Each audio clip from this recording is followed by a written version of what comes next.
Cuando un proyecto literario con ilustraciones pasa a una nueva edición, normalmente las ilustraciones que tenga en su anterior versión suelen cambiar, ya sea para que se amolde a la nueva maquetación, al estilo de la nueva portada, o porque ha pasado a otra editorial y obviamente no se pueden usar las mismas ilustraciones que ellos emplearon.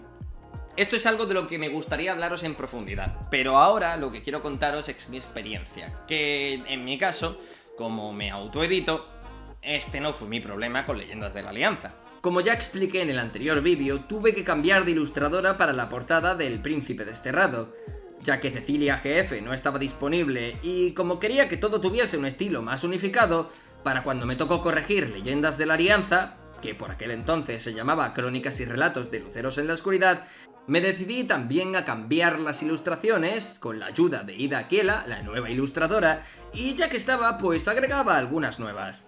No sé si habéis llegado a ver la anterior versión de Leyendas de la Alianza, pero no todos los relatos tenían ilustraciones. De hecho, había 3 ilustraciones para las crónicas y 3 para los relatos, y esto era porque no quería emplear demasiados recursos en una novela de relatos que no quería que llegase mucho más allá. En principio porque la estaba escribiendo para mí, pero ahora con la segunda edición de la novela sí que quería más ilustraciones.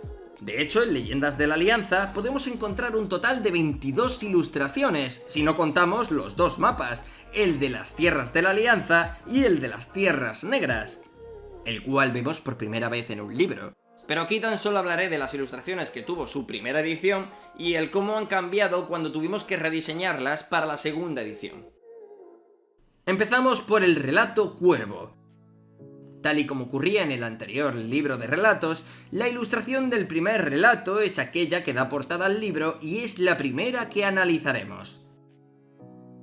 Ambas tienen una esencia similar, sin embargo, aquí ya notamos la diferencia de estilos y los matices que cada una de las ilustradoras ha aportado.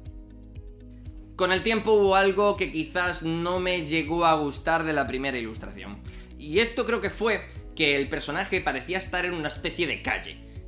Sin entrar en spoilers, esto es imposible. Pasamos a En la Niebla, concretamente al Arco de Rosas.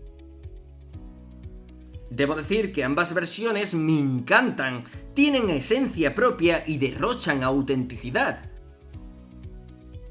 Pero reconozco que la primera versión me impactó mucho la vez que la vi terminada. Quizás la segunda versión no generó este efecto porque en cierto modo ya estaba condicionado por la primera ilustración. Y ahora toca ver la ilustración de Madre, pero quiero advertiros que el cambio que da con respecto a su primera versión os sorprenderá. En su primera versión veíamos a un bardo asustado y virginal en una pose muy extraña y digna de aquella foto del granjero cogiendo su horca. También encontramos a una Alecandra algo más voluminosa, pero con unas proporciones y una postura un tanto raras. Entre otras cosas, el beso debería de habérselo dado en la boca, dado que es por donde le introduce las arañas. Sin embargo, aquí la vemos besándole en la mejilla. Lo cierto es que no sé cómo permití esto, creo recordar que pedí que fuera en la boca. Para la segunda versión tenía pensado que todo fuese un poco más acorde con el impacto del propio relato, centrando la atención en lo oscuro y no tanto en lo sexual de la escena. Y creo que esto fue un acierto. Gracias a este enfoque, Ida Akiela, la nueva ilustradora, logró plasmar tremenda escena en la que vemos a Alecandra extasiada y tocándose ante la imagen del bardo siendo devorado por las arañas que ella ha traído consigo desde la arboleda viviente. Incluso vemos a una arañita dándole un pedacito de carne tal y como se narra en el relato. ¡Mírala qué mona! Creo que esta ilustración es simplemente perfecta.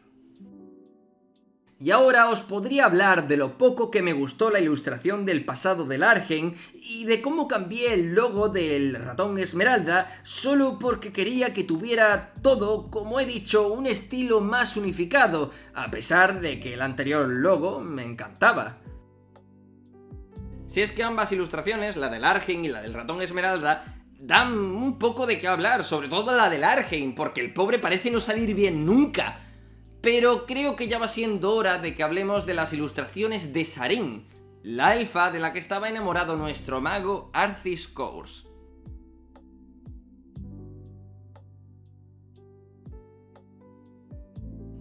En su primera versión tuvimos a una Sarine elegante, hermosa y con autoridad, una especie de musa de ensueño o de princesa, con esa túnica de mangas anchas y esa mirada altiva que parecía querer decirte «¡No me mereces!».